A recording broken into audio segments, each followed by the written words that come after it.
Vive la pasión del deporte con la poderosa. Siempre, siempre, siempre sobre la jugada. Podcast de Radio América. Episodio 19, temporada 2. Con Jorge Abudó, expresidente de la FENAFUT. Moderado por el periodista Rodolfo Molina. ¿Qué tal, seguidores de la poderosa Radio América? Otra vez acá en un nuevo episodio de su podcast Siempre, siempre, siempre sobre la jugada. Hoy con un invitado especial, histórico, directivo del fútbol hondureño, que ahora disfruta de todo el trabajo que realizó durante su vida y que hoy nos acompaña acá. Y justamente ahora que se viene ese partido histórico contra México, ¿no? Otra vez en el Estadio Morazán. Así que le doy la bienvenida nada más y nada menos que a don Jorge Abudó. ¿Qué tal, don Jorge? Mucho gusto. ¿Qué tal, Rolando? Un placer estar en esta casa de radio. Creo que la primera vez que anduve por acá fue... Mi primera vez creo que fue en el año 59. Vallejo ni se asomaba todavía por acá. Y de ahí con todos los que han estado involucrados con el deporte y otros con noticias generales. Así que para mí es como que yo esté en mi casa. Qué bueno, y la verdad que bienvenido siempre cada vez que le guste hablar de este deporte. Don Jorge, más allá de toda la historia que usted tiene, toda la trayectoria dentro del fútbol, cuéntenos hoy cómo son sus días, a qué se dedica hoy en día.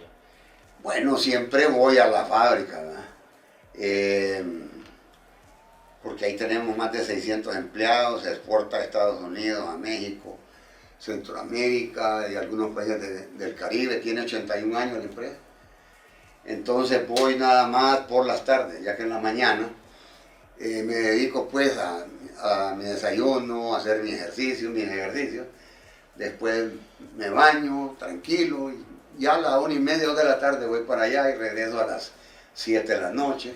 Me comentaba antes de comenzar con esta charla que estuvo mal de salud, delicado y que ha venido batallando. Súper mal, bueno, el COVID, una hemorragia intestinal, después una pulmonía y del corazón pues me afectó el COVID y eso me llevó casi 7 meses allá.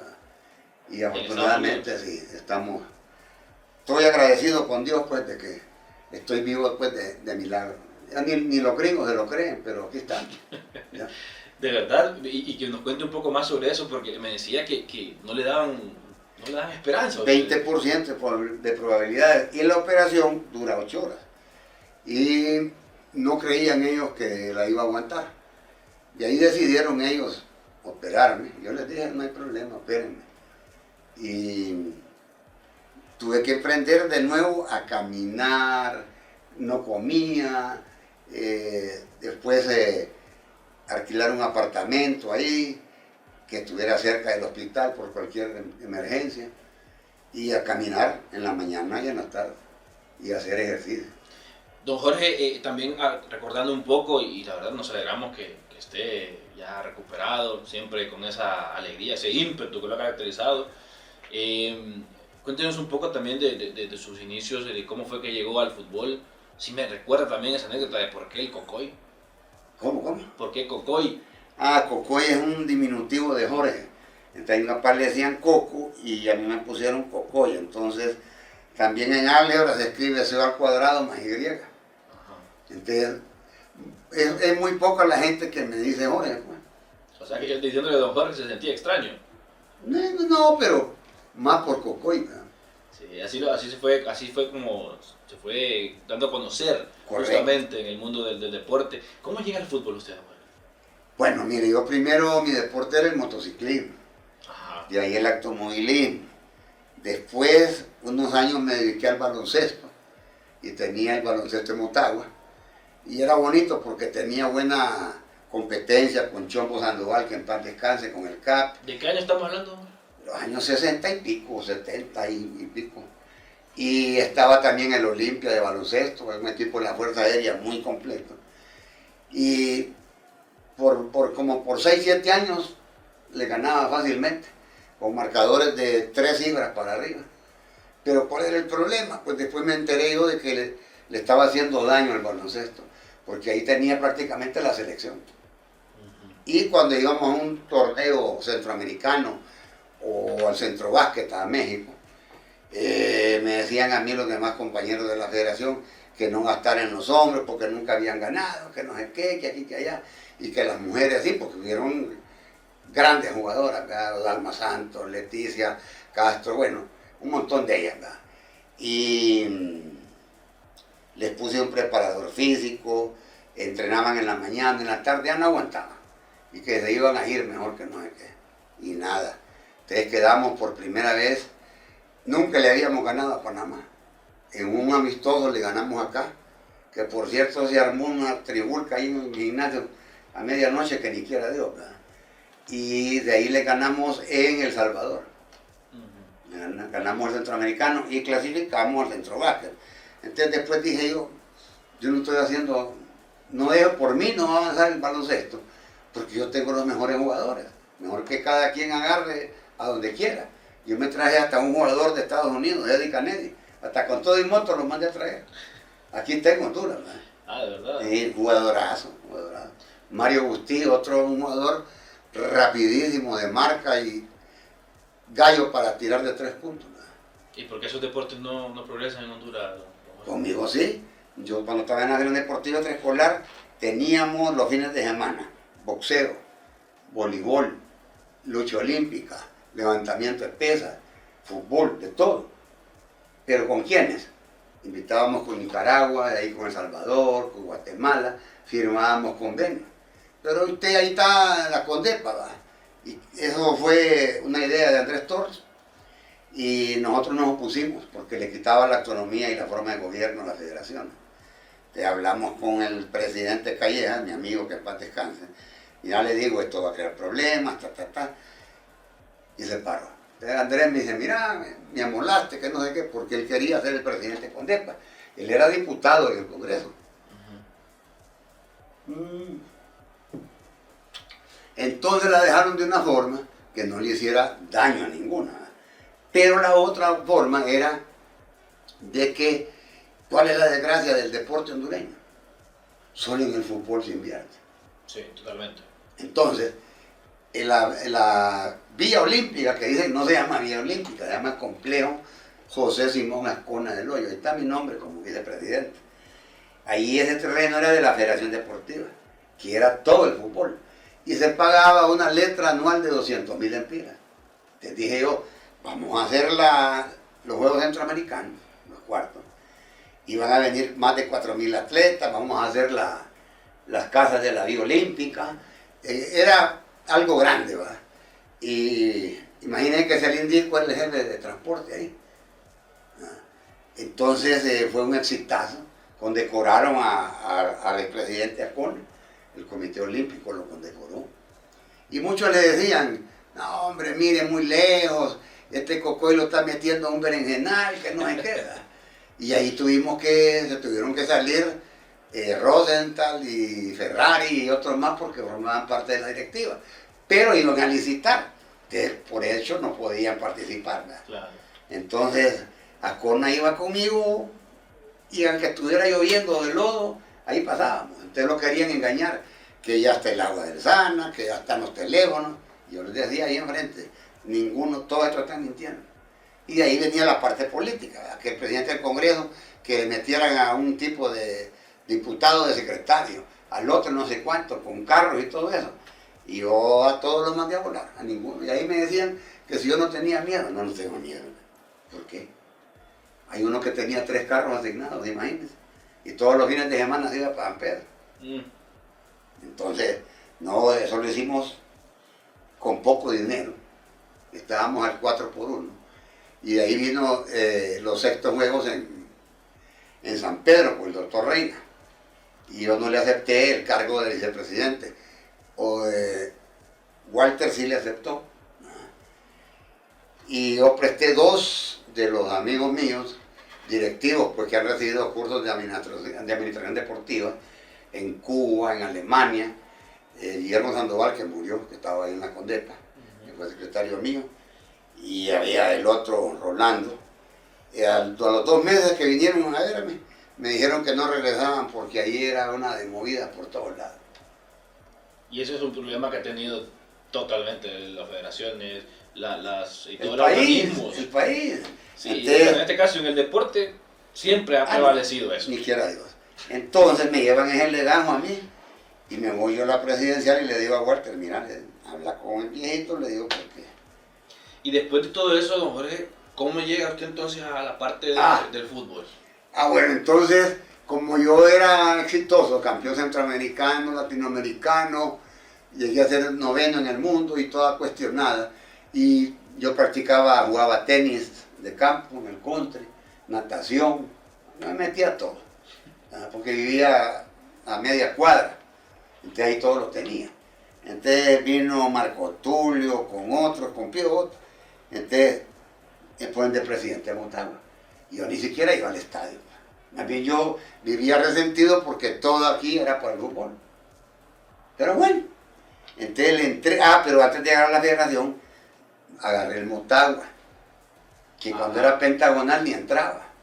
La sede quedaba allá en Villadera, y habían 2 jugadores homosexuales ahí. Era un desmadre completo.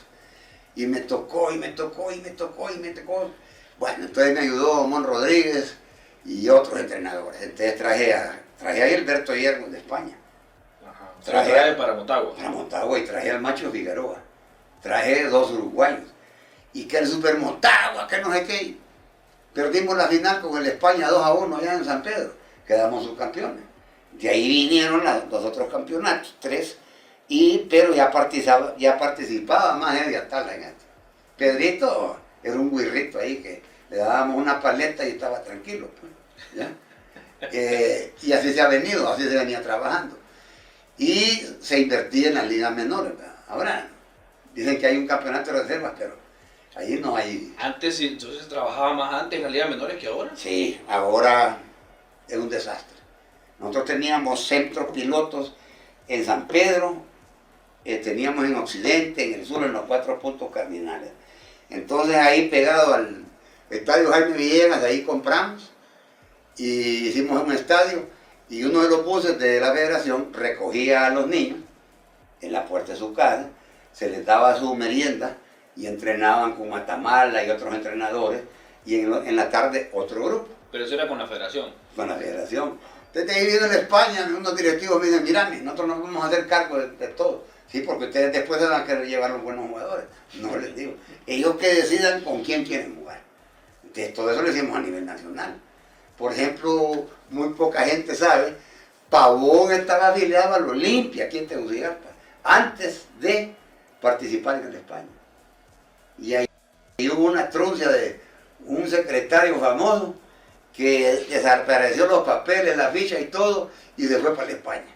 De la nada apareció en la España. Sí. Entonces, así tantas pasadas. Bueno, entonces estuve ahí en la Federación Deportiva Escolar, que manejaba todos los deportes. Entonces ahí estuve de presidente, ¿cuánto? 4 o 6 años, algo así. Y después fue cuando voy al primer congreso de FENAFUT. Y bueno, un motociclista y esto. Entonces lo miraban así, tenían votos los entrenadores y los árbitros. Y entonces andaba peleando Valí, habían varios candidatos. Entonces me hablaron conmigo y me dijeron, mírame, no te vamos a nombrar, pero en otro pedido sí te vamos a leer. No hay problema. Después en un congreso de FENAFUT, que eran allí en el Palme, yo llegaba a pelear porque habían los hermanos Martínez, era la mejor delantera del Olimpia. Y era un lío con esos árbitros. Y yo llegué al Congreso con eso de expulsarlos. Y aquellos, no hombre, que mira, no, les digo. Bueno, la cosa es que andaba el doctor Leicelar de candidato, en paz descanse, y de ahí eran como 3 más. Y después a las 2 horas, 3 horas, nada. Como a las 2 de la mañana me llegan a hablar a mí. Ay, hombre, miren, yo no he venido, ni se me ha cruzado por mi mente, le digo, venir aquí en ese plan. Y salí electo.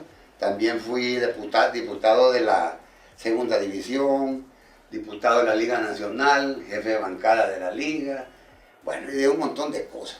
Entonces así es que llego al fútbol.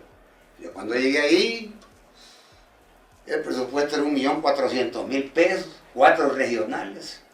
Entonces todo eso se iba, ese dinero de 10 pesos se me iban 8 pesos en administración. Entonces, ¿qué iba a hacer? Sí. Entonces, ¿Y cómo se da el crecimiento entonces de la federación? ¿Cómo empieza a transformar? Porque si nombramos así en cosas generales, usted lleva a Honduras a una primera final de Copa, a la única final de Copa Oro, le gana a México por primera vez, clasifica a mundiales juveniles, infantiles, que la clasifica a torneos a mundiales, torneos. Entonces, ¿cómo se da ese progreso, don Jorge? Bueno, mire, yo tenía una persona en la costa norte, Sergio Amaya, que en paz descanse, era un tipo incansable. Ese señor dormía y se acostaba con fútbol. Y era diputado del Congreso de FENAFUT. Y entonces se rebuscaba en todos lados con los jugadores. No se acuerdan de un Vallejo que era delantero de España. Nosotros habíamos perdido 2-0 con Panamá allá, porque le pegaron un trancazo a Gilberto que casi los noquea. Y nos llevaron a jugar a un parque de pelota de béisbol. Y entonces jugamos en San Pedro y le metimos 4-0. Entonces este Vallejo le metió 2 goles. Entonces los mejores jugadores en esos años los tenía España. Y después Olimpia, Motagua, 1-2. Bueno, la base de la selección, muchos 70s, 80s, más o menos creo que inicio de los 90s también era la de España. Bueno, entonces yo viendo tanto fútbol, yo decía, agarré a Flavio, mismo entrenador de la España, lo nombramos y empieza a trabajar, tanto aquí como en San Pedro. Y ahí está. En 10 días nos tocaba ir a Costa Rica a la Copa de UNCAF. Quedamos segundo lugar, primero Costa Rica. Clasificamos a la Copa de Oro. Ahí fue donde fuimos finalistas contra Estados Unidos y perdimos en los penaltis. Pues yo decía, ¿por qué? Y le faltaba piernas. Pues. Pero ¿y por qué si Honduras clasifica? Tengo un vago recuerdo, pero no se lo consultó a usted. ¿Por qué si Honduras llega a la final de la Copa Oro no fue a la Copa América? Porque es que ahí era otro problema. Estaba Televisa, este Caicedo, el otro Azcárraga, todas esas mafias. Entonces, los de Conmebol dicen, ¿cuántos inditos de Honduras van a venir aquí a la Copa América? Traigamos a los mexicanos. Y eso ya estaba estipulado, que primero y segundo lugar clasificaban a la Copa América. Primero y segundo lugar de la Copa Oro iban directo a la Copa América. A la Copa América. Eso lo entendía yo también. Sí, así era. Entonces... O sea que ustedes los eliminan bajo la mesa. Bajo la mesa, pero yo me fui a Nueva York a pelear y nos dieron una compensación ahí como de $200,000, que era bastante dinero en ese tiempo. Pero ahí las cosas eran, ¿qué le voy a decir? Digamos, se iba a elaborar el calendario de la eliminatoria mundialista y estaban todos los representantes de los equipos de CONCACAF. En la noche me dice Jack Warner y el otro Chuck Blazer que querían hablar conmigo pero en inglés. Bueno, lo voy a subir a mi habitación. No, ahí te lo van a subir y nos vamos. Entonces estábamos poniéndonos de acuerdo. ¿Para qué? Para trabajar a México. Ajá. En el calendario. Bueno, entonces me va a decir usted, ¿y cómo lo iban a trabajar? Bien sencillo. Estaban las pelotitas, ¿verdad? Ahí todo. De unas pelotas pesaban más que otras. ¿Ya? Pero ya a la hora me cambian el panorama y se nos dan vuelta a Honduras. Y levantó la mano y yo les digo, en base al artículo tal de la FIFA, con un país que esté en contra, este sorteo se tiene que realizar en la FIFA. Ahí nomás me agarró a Azcárraga, Blazer y todo y me llevaron allá a la presidencia. Mirá, no, ustedes me proponen una cosa y vienen con otra de aquí, no hay trato. Vamos a hacerlo como se tiene que hacer. Pero yo hablaba con los entrenadores de la selección. ¿Querés abrir aquí en Honduras? Es como por ejemplo eso de Centroamérica. Antes estaba la UNCAF, ahora es otra cosa que se han inventado. Favorecen a Olimpia porque es taquillero, a los equipos grandes. Pero unos pequeños, o segundón o tercerón, los mandan al matadero de entrada. O sea, don Jorge, a ver. ¿Por qué? Porque el fútbol es un negocio. No, claro, totalmente. Y eso tienen que entenderlo todas las personas. Todos. Pero a ver, todo eso que usted habla, porque está hablando de empresarios poderosos de México, está hablando de empresarios que fueron directivos de CONCACAF ahora. Correcto. ¿Siempre se ha manejado así o ahora ya no? Pero, ¿o siempre? Bueno, ahora le han dado vuelta en otros términos. Por ejemplo, Wagner no quería a México, porque él no quería ceder la presidencia. Entonces se agarró un jet de Televisa, y digo fuimos, porque en un viaje fui yo, fuimos a las islas del Caribe, ofreciendo uniformes, balones, entrenadores y toda la vaina. De todas esas islas, solo 2 votos que pudimos conseguir, porque a nosotros los tenía bien pisteados, viajes a todas partes del mundo. Bueno, entonces yo les había puesto después la marea negra, porque todos eran negritos. Y entonces la agarraron conmigo, yo con ellos, después con Grondoña de Argentina, y me decían, mira, esta es la peor confederación que existe. Y si vos seguís con estos negros no vas a llegar a ningún lado. Trabajamos por tu lado. Porque uno oía dirigentes de esa catadura. Pues. Entonces nosotros nos dedicamos a trabajar. Si usted no siembra en las ligas menores, usted no va a tener cosecha. Porque jugadores así, que aparecen de la noche a la mañana y que son buenos, ese fenómeno, ese ciclo se da aquí cada 5 años o 10 años. Que aparece uno como Bando y varios jugadores, ¿verdad? Ahora, Pavón tenía proceso, Amado tenía proceso, Pineda Chacón tenía proceso, venían desde U17 hasta U23. Cuando fuimos a los Juegos del Caribe y Sudamérica en Argentina, eliminamos a Brasil. Hasta Chocolate Flores, que en paz descanse, metió su penalti. Y con Argentina fueron 2 partidazos de muerte, ¿verdad? De 3-2, 4-3, y el mismo Maradona lo dijo, pues que nos habían robado los partidos. Y sin embargo, medalla de bronce, pues que nunca se había logrado. Y así 3 Copas de Naciones, invicto, ¿verdad? Invicto. Unos golazos de Tyson, de mucha gente, de Pavón. Bueno, me daba el lujo que yo les decía a los de Costa Rica, apostemos $10,000, $5,000, y no apostaba.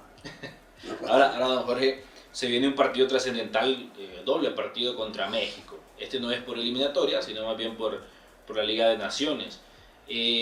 Pero todo el mundo, cuando se dice Honduras-México en el Estadio Morazán, todo el mundo recuerda ese de 1996. ¿Por qué decidió usted llevarse el partido de Honduras-México a la cancha del Morazán? Bueno, el fútbol de México es una tremenda liga. No existen muchos jugadores de México jugando en el extranjero porque pagan muy bien en México. Bueno, entonces yo me pensaba ahí y decía, si yo los traigo aquí a Tegucigalpa, porque en un tiempo yo estaba muy cerca de la federación y jugaba México aquí, nos metía 3-0 y toda la vaina. En la única competición de FIFA quedamos Honduras y México en el primer lugar, con el mismo número de puntos, goles a favor y goles en contra. Después ya, en la segunda etapa, es que se desmorona Honduras. Y era Menotti el que la dirigía. También ahí en ese lugar donde se va a jugar, Toluca. En el Toluca, en una selección juvenil, U20, fue Rafita Villela de delegado. Y se le ganó 1-0, con gol de Eric Gallego, me recuerdo yo, era de España. Y fue una socancina horrible, pero le ganamos, allá en México. De ahí empezamos con esto, a ver cuáles eran los pros y en contra de jugar aquí y jugar en San Pedro Sula. Uno, hablamos con los jugadores y se sentían más a gusto de jugar en San Pedro. 2, entonces teníamos en el Estadio Nacional en Sol 25,000 entradas. Entre las 2 sombras 7,000 y pico. Y sillas solo habían 2,000. O sea, contra el Morazán, ahí se recaudaba más dinero. Claro. Pero nosotros no andábamos buscando el dinero, era ganarle a México, como sea, contra viento y marea. Y eso fueron reuniones en la noche, en la tarde. Hay alguien aquí, un héroe anónimo, que hoy lo voy a divulgar primera vez. Ajá, cuéntame. Savillón. ¿De verdad? Sí, Savillón estaba en el centro de capacitación de la Federación de México, recibiendo un curso. Savillón. ¿Y por qué él estaba allá? Porque estaba con una beca que se había adquirido a través del Comité Olímpico, y entonces siempre teníamos comunicación, pero él les pasaba información o algo, ¿no? a diario, cómo entrenaba, si estaba Ramos en la portería, Pardo por tal lado, qué tipo de sistemas y todo. Pero eso lo oía en Speaker, el primo. También nos ayudaba Juan Carlos Espinosa, Cocli Salgado, Gilberto, pero con los otros equipos. Entonces, bueno, ¿cómo vas a parártele a México entonces? Y ya se empezaba a ver y todo. Mira, Chele, le digo yo a Pineda Chacón, tenés que marcar. No, ingeniero, me voy a quemar. Pues te vas a quemar, prepara tu cambio. Pero no, lo vamos a jugar a México. Y ese estadio va a ser una casa de fútbol. Ahí se hablaba medio metro y no oían. ¿Ya? Sí. Entonces el prime tenía un rayo láser, un apuntador. Y apuntaba así con los jugadores de nosotros o hacia los jugadores de México. Y andaba un coronel ahí de seguridad. Anda aquí alguien, me dice, que va a hacer algún desmadre. No, hombre, le digo, esté tranquilo, le digo. Pero desde que llegó México ahí, salieron un poco tarde las maletas, un poco tarde en migración. Desde que llegaron se lo hicieron hostil. Sí, porque eso se cree que inventaron el agua, pues. Y no, y tenía a Huesito ahí en el hotel mismo de ellos como un huésped. Y no habían celulares, por radio nos comunicaban. ¿Verdad? Están en la charla, están aquí, están en lo otro. Entonces el mesero, el fulano, ¿quiénes eran los mejores informantes que teníamos nosotros? Los del front desk del hotel. ¿Por qué? Les dábamos 4 o 5 boletos y nos decían de las llamadas y de todo nos informaban. Entonces empezamos. Y México nunca sospechó nada. Pues. Sí, medio se molestaban un poquito. ¿Verdad? Bueno, entonces, pero yo ya había ido a México con una U20, que estaba Cipote, Pineda Chacón y otros, ¿verdad? Y en una portería, yo tocaba el parar así, el horizontal, tocaba con la mano. Entonces yo le dije al delegado de la firma, mira, y eso anula cualquier cosa. Hasta se rieron que eran inventos de nosotros y todo. Y se acomodó el delegado de la FIFA con México. Ajá. Porque México es México, pues. ¿Ya? Y las televisoras de nosotros, ¿qué le van a pagar a FIFA? Televisa es otra cosa, o TV Azteca, ¿verdad? Bueno, entonces de ahí aprendí yo, ¿verdad? Es como don Julio, aquel uruguayo que entrenó al Olimpia, y después creo Julio que González. se fue. ¿Ah? Julio González. Julio González. Este bandido me había reducido la cancha allá en Ceiba. Es decir, me había cortado el área grande, el área pequeña y hasta el penalti. Pero yo mandaba a Daniel Rodríguez, que es el único que es instructor de FIFA, de árbitro. No uno que aparecen allá en los otros canales hablando tonteras. Y se lo digo así con propiedad. Yo traje a Codesal aquí, un árbitro que pitó en el Mundial, que metió con la mano aquel gol Maradona, pero lo metió. Que no lo vio, pues no había barba. Entonces nos reunimos con los capitanes de los equipos, los presidentes y todo, y los jugadores de los equipos, ¿verdad? 6, 7. Y empieza a correr el video, ¿verdad? Y se oye la narración ahí de los del otro mundos. Que la pelota, que la variante, que no sé cuánto. A mi favor, paren eso. Ay, ¿qué pasó ahí? Quíteme el audio porque ellos no saben ni lo que están hablando. Y ahí, Argelio también. ¿Por qué le anulaste a ese equipo 2 goles en ese partido? Era el Motagua, a mi equipo. Bueno, le dice tal regla, porque yo pité tiro indirecto. Y si nosotros vemos, en cámara lenta, el otro jugador nunca llegó a tocar el otro balón. Por eso se los anulé. Bien hecho, le dije. Vas a ir a pitar a México. Y se lo llevaron a pitar a México. No, de verdad. Argelio sabía. Ya. Pero también cometió sus pirrias, ¿verdad?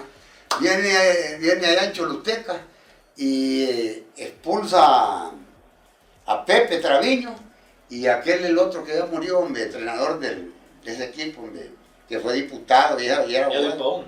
Edwin Pavón, entonces los expulsa a los dos, ¿verdad? Entonces, bueno, yo voy a la sesión de Motagua y que aquí, que allá, que vos vas a ser el presidente. Yo no me meto en eso. Yo no puedo venir y decirle que le piten un gol ni que le ayuden a nadie. Hagamos las cosas transparentes. Déjeme el acta y pone ahí. Expulsé al entrenador Pepe Treviño. Está tergiversado. Tenía que poner José Treviño. Ajá, y ahí viene y me lo ponen para otro partido aquí, como estaba en Tegucigalpa, el siguiente domingo. Y yo lo fui a ver ahí al hotel, al hombre. Mira, le digo, si vos te vas a pitar con esto que tenés, te van a suspender mínimo de 3 a 4 metros. El hombre no dudó en regresarse. Entonces hay un montón de vivencias, ¿verdad? Y bueno, pues volviendo a ese tema, lo de México, México es un rival difícil, complicado. Sí, toda la vida bueno, imagínense que a Ramos llegó en un jet privado, lo vinieron a dejar aquí los de México, a San Pedro. Sí. Entonces, ¿qué les molesta a ellos? Les incomoda la calor, la humedad, la cancha, todo les incomoda, todo. Entonces, ¿usted cree que para meterse en este debate es mejor sede San Pedro Sula para la selección que Tegucigalpa?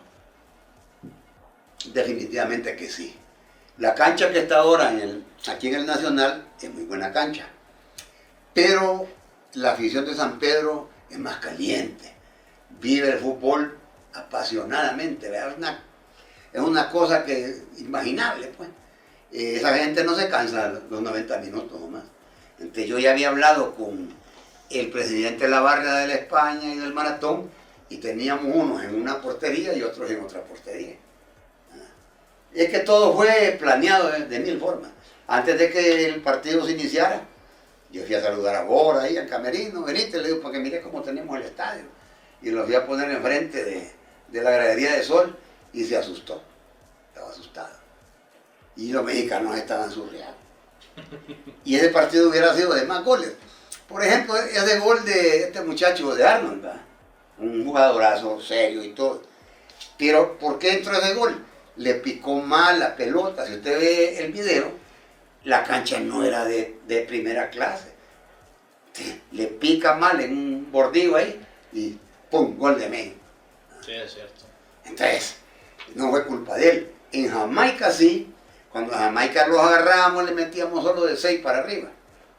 Y entonces ellos trajeron a Simoes, los llevó a Brasil a jugar en tercera, segunda, primera, mandaron jugadores de Europa, etcétera, etcétera. Ya no era la misma Jamaica. Yo se lo dije a Primi allá, mira Primi, le digo, esto no me está gustando, que no sé qué. No, usted está ansioso. No estoy ansioso, no me gusta esto. Y este Burrell, que era el presidente, me dice, 3 te voy a ganar. Y fueron 3. ¿Qué pasó ahí? La confianza. El jugador tiene que estar tenso, pero relajado, la verdad. Pero si está demasiado relajado, ¿qué? No está advertido, no está despierto. No, para nada. Y viene Arnold y para una avanzada de los jamaiquinos y le grita a Smith, dámela. Y cuando se la da, se atraviesa un jamaiquín y pone el primer gol. Y los goles caen por errores. Pa. Y esa noche yo ni dormí pensando, y dije, ay, no lo veo y no lo creo. Pa. Y ahí en San Pedro ya lo teníamos en la mano. Y Juan Carlos solito, y la tibia para afuera. ¿Va? Pero son cosas que pasan en el fútbol. ¿Va? Pero de ellos yo tengo los más gratos recuerdos. Nunca tuve problemas yo con ellos. Ahora, don Jorge, lo que pasó hace un año en México, por ejemplo, ¿usted cree que hubo influencia fuera extra fútbol? Me refiero al partido de vuelta en México por la Liga de Naciones, que nos dejan eliminados con todo el tiempo que se adicionó. Creo que hubo una presión extra fútbol. Sí, mire, yo le voy a decir una cosa. Nadie, el fútbol, los árbitros son muy buenos. ¿Por qué el VAR? Porque, digamos, usted y yo estamos sentados en silla, en medio. Y digamos, allá al otro lado está Pedro Pérez, en sombra sur. Y el otro, Juan Maradiaga, está en sombra norte. La cámara de video o de fotografía, aquellos no tienen el mismo ángulo que nosotros tenemos. Ni tampoco el que está allá en sombra sur o norte no tiene la imagen que tenemos nosotros. Entonces, el VAR ha sido un gran invento. ¿Va? Yo no sé cuándo va a venir acá, porque eso ya desde que estaba yo, ya veníamos hablando de eso. Y todavía no hay nada. Bueno, entonces, ¿qué ha pasado? Honduras siempre ir a un mundial, Copa de Naciones, Copa de Oro, todo eso, y estar arriba de un montón de países. Y tal vez no de México, ¿verdad? Pero digamos a los mexicanos no les gustó cuando no clasificaron ellos y clasificó Honduras y El Salvador. El 82. Y que fue aquí, el calendario fue hecho por un gran dirigente, por Ochoa Córdoba. Y ahí fue donde vino el presidente CONCACAF, aquí Soya Terrena, y se enojó y dijo, no hay más juegos así en una sede, visita recíproca. Pues está bien, pero lo de los árbitros es una sorpresa, porque hay árbitros que quieren controlar un partido a pura tarjeta. Eso depende cómo anden, ¿verdad? Sí. Pero uno habla con los jugadores, yo teníamos a Hernaín Azuda y le dábamos charlas, el esto, lo otro, y cada vez que se hablaba más con él, lo expulsaron más rápido. Entonces dejamos de hablar con él, para que entendiera. Hoy en día... Entonces, Ajá. Honduras ha sido cabeza de grupo. Así como siembran ellos ahorita, a México, Canadá y Estados Unidos, nos tenían que haber sembrado a nosotros. Porque nosotros estamos con el fútbol organizado antes que Canadá, que el mismo Estados Unidos, etc. No, ya nos tiraron allá a jugar con los morenos al Caribe. Usted sabe lo que es ir hasta allá a esos lugares. Lejos, clima pesado, vuelos pesados. Canchas malas. Canchas pésimas, ¿verdad?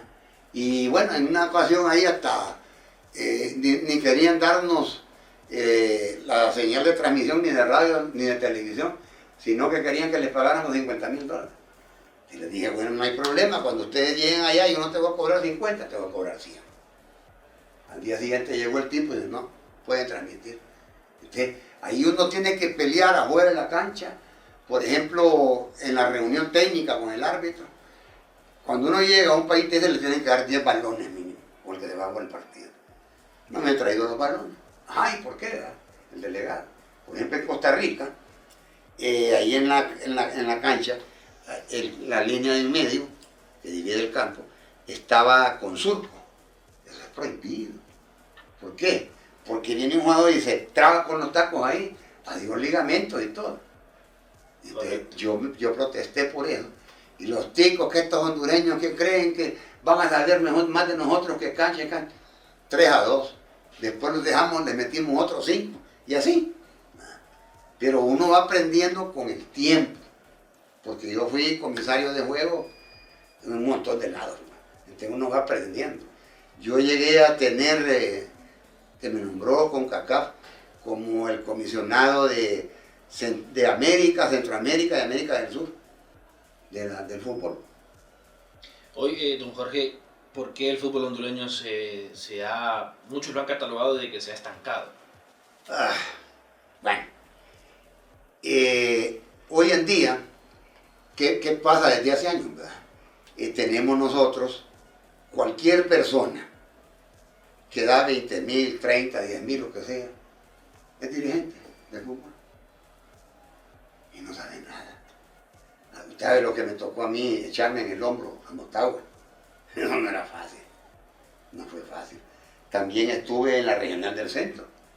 Y me mandaron una vez de delegado a Choluteca, el Bronco contra la universidad. Y ahí como lanzan piedras y todo. Y los del Broncos, cena en la noche. Mirá, que si ganamos, vas a hacer otro partido aquí, que no sé qué. Después del partido hablamos, después del partido. Y gana la universidad. ¿Sabe a dónde metí yo el dinero? Hasta aquí, en una caja de zapatos. Y me fui para San Lorenzo a cenar allá. Porque era un batallón ahí de bravos todo el mundo. Entonces, también a Olancho. Ya sabés que andaban en Olancho. ¡Pum! Mataron al árbitro. Después del partido, lo mataron. ¿En serio? Lo mataron. Y yo decía, aquí esta cosa no me cuadra. Entonces yo pasé por varias etapas en el fútbol. Yo recibí cursos de administración deportiva.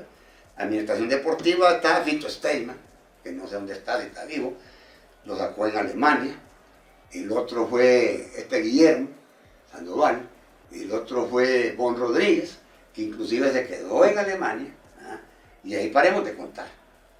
Y aquí, desde que yo salí, no hay cursos de ¿cómo se llama?, de árbitros, ponen a otros, pero nosotros participábamos con los árbitros, tanto en lo teórico como en lo físico. Claro.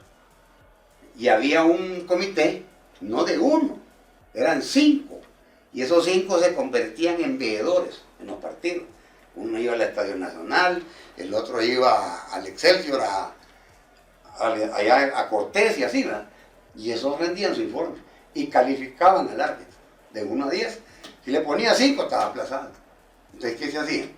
Los mandábamos a un congelador y iban a pitar a segunda división. ¿Para qué? Porque ya no queríamos estar oyendo críticas de la prensa y de los ¿cómo se llama? Y de los dirigentes, que el árbitro, que el árbitro, que el árbitro. Entonces ahí cuando metimos sanciones, porque hay dirigentes que no conocen ni las reglas, las 12, las 14 reglas, no las conocen. Y se ponen a opinar. ¿Cuántas veces ahí que dan una opinión que este fue penal o no fue penal, o porque le conviene a una televisora que no pasara esa jugada, etcétera, etcétera? Entonces, todo eso tuvo que venirse cambiando. Entonces estamos a los vicios de antes. ¿Ya? Entonces, ese torneo de reservas, ¿qué jugador sacan de ahí? Allá sale uno, ¿sí? Pero tienen que haber los campeonatos de liga menor. Y no hay. Don Jorge, para ir un poco cerrando esta charla, esta conversación, obviamente estuve viendo varias entrevistas que le han realizado a lo largo de esos años y me llamó la atención una, porque usted tuvo muy buena relación con la prensa siempre. Excelente. Pero hubo un momento, no sé si fue por enojo, no sé si fue porque estaba frustrado, que dijo una frase, a ver si no me equivoco, al periodista o se le paga o se le pega. Es correcto.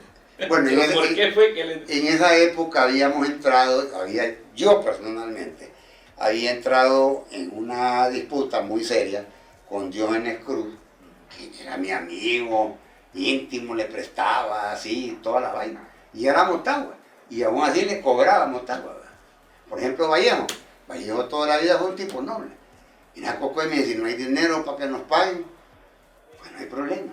Y aquel, mira, yo voy tantas, si no me pagas ya vas a ver que no se queda. Bueno, hacen lo que querramos. Entonces me fue cansando.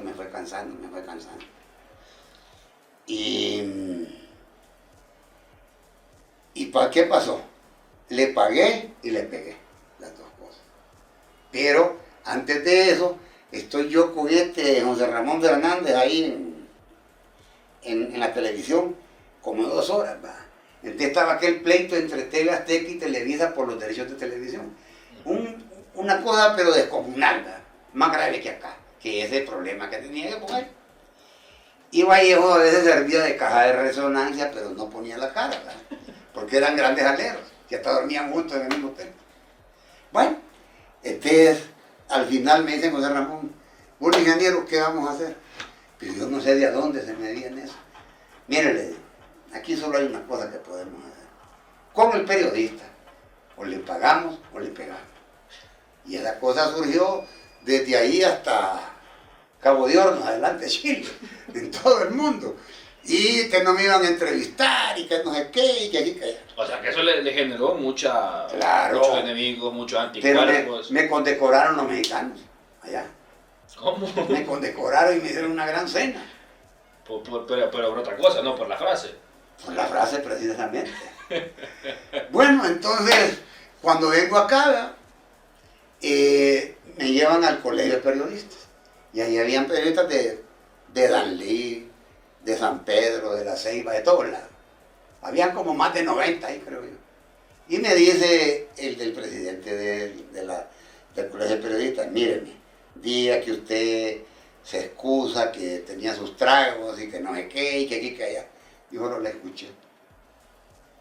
Cuando me tocó hablar, me dije, aquí tengo amigos y tengo enemigos, pero no importa. ¿Saben cuál es la desgracia de ustedes? Ustedes no tienen derecho a prestaciones, no tienen derecho a esto, no tienen un seguro de vida. Y cuando se mueren, o alguien pariente de ustedes, tienen que andarles pidiendo a un dirigentío el anuncio para Navidad, para el aguinaldo. ¿Ustedes creen que eso es correcto? Les digo yo. ¿Ustedes creen que estar denigrando al dirigente porque vino fulano de tal y le dice volarle riata a tal equipo? No, hombre, y están equivocados. Yo no me voy a retractar. Lo dije y estaba en mis 5 sentidos sanos. Y esa es la realidad. Ustedes, ¿qué tienen la prensa aquí en Honduras? No tienen ni una oficina, no tienen nada. Entonces, ¿por qué se quejan? Porque culpa de ustedes, porque hay egoísmo. Los chiquitos, les digo. Ustedes no quieren que crezcan. Entonces, ¿qué pasaba? Los dos medios grandes, en tiempos de don Pedro, que en paz descanse, se le daba el 2% de las entradas brutas de la elección. Y a los chiquitos, un medio por ciento, un 1%, porque te hacían antesala todos los días y todo. Bueno, entonces dije yo, me puse a hacer números y dije yo, si no clasifico, quedo perdido con más de 9 millones. Si no clasifico. Pero si llego a tal lugar, tengo estas taquillas aproximadas, así están, salgo tabla, pues, o algo así.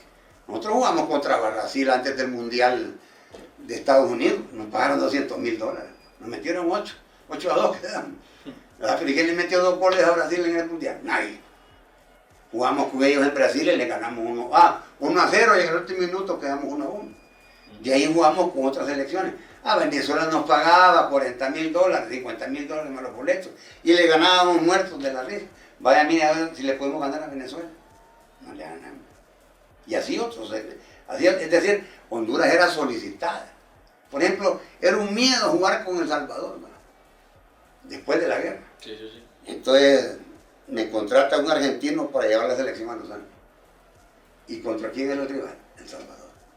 Ya le digo yo, nosotros no casualmente, no es una de las causales, pero la gente lo agarró por ese lado. Y aproveché y le subimos $10,000 más. Entonces cuando yo hablo con el Prime, con Gilberto y los jugadores, miren, vamos a jugar con El Salvador allá en Los Ángeles. No, que no, nada. Y le ganamos 3-0 allá en Los Ángeles. Y veníamos en el mismo avión con los salvadoreños. Y me dice el de la Federación de Salvador, jugamos un partido aquí en el Cucatlán. Y le ganamos 2-0 también. Y ahí empezaron las goleadas, ¿verdad?, contra El Salvador. Y ahí medio ha levantado un poco. Guatemala nunca va a levantar, ¿verdad? ¿Por qué? Yo no tengo nada contra los entrenadores argentinos, pero muy lentos. Y máxime con las condiciones físicas de los jugadores de Guatemala, chiquitos, medio desnutridos, que cuando, digamos, Gilberto pegaba una zancada, otro tenía que pegar 4 para alcanzarlo. Entonces uno ve todas esas diferencias.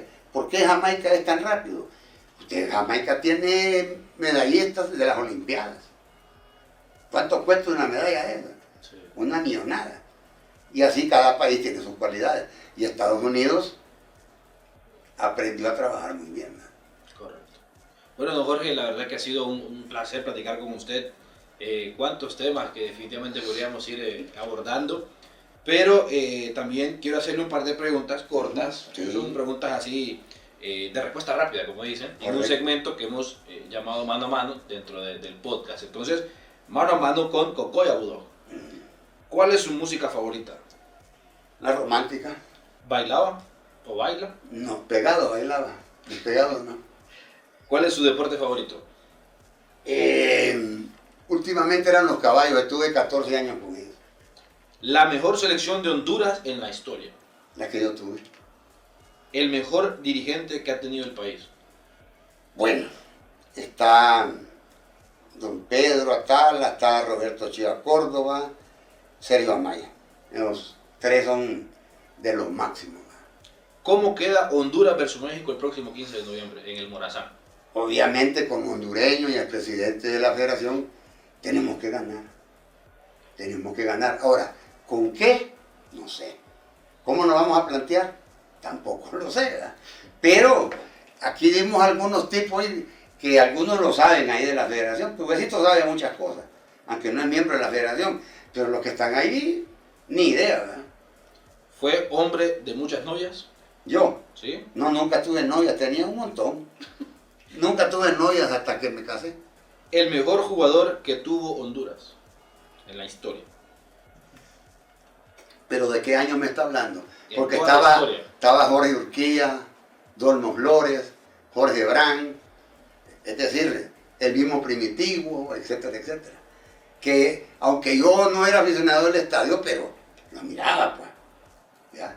¿Cuál es su comida favorita? La comida italiana. ¿El país que más le gustó conocer? Bueno, conocer casi no conocíamos, porque íbamos al hotel donde nos concentrábamos y ahí no salíamos a ningún lado. Pero me gustó mucho Vancouver, en Canadá. ¿Le gustan los animales? Me trastornan. Acabo de traer un pastor alemán de Alemania, puro, porque tenía 16 años y ya el pobrecito lo mandé a dormir. Y ahora tengo este que tiene 8 meses. ¿Qué tiene que mejorar el fútbol hondureño? Bueno, a mí me decía Menotti, sí, porque con Menotti era muy amigo, también con Miguel Mejía Barón. Ahí me decía Menotti, mira, mis, Honduras tiene mejor material humano que México. Lo que vos no tenés aquí son dirigentes y no tenés entrenadores. Ese es el problema. ¿Usted cree que es bonito que lo entrevistan a un dirigente y sale hablando tonteras, se va al estadio y está con un puro y lo filman, ve ahí está fulano, que esto y que el otro? ¿Y eso qué pues? Si lo que tenemos que trabajar es con los jugadores. Mire, por ejemplo, el caso de este muchacho que falleció. Qué lástima del Olimpia. Un jugador que tenía un gran futuro. El otro, Albert Ellis. Por ejemplo, aquí ni aprecian, por ejemplo, Amado Guevara no hay. Ni van a ver todavía. Pavón, Costly, Peña Chacón, es decir, una serie de jugadores que estuvieron conmigo en un proceso largo de 7, 8, 9 años. No hay de eso. Pero ¿qué nos hizo a nosotros? Yo les decía a ellos, miren hombre, si los mexicanos no tienen 3 huevos, tienen 2 igual que nosotros, son iguales. ¿Cuál es el asunto? Porque ven a uno con unos tacos de otro color, con esos tacos va a golear. No hombre, somos iguales, jueguen como hombres, eso es lo que tienen que hacer, y con inteligencia, porque el fútbol no es solo de patear, se juega con inteligencia. Por ejemplo, les voy a contar, con un entrenador que ha fallecido hace poco, le dije yo, mira, le digo, y ya tengo una jugada de meter un gol en 10, 15 segundos. Lo logró a los 9 segundos para desmoralizar al rival. Es decir, cosas que a uno se le vienen en la cabeza. ¿Verdad? Informes de las elecciones. El informe de Chelato fue una página nada más del Mundial. Y que esa selección estuvo 4 años concentrada, ¿verdad? Y costó un capital.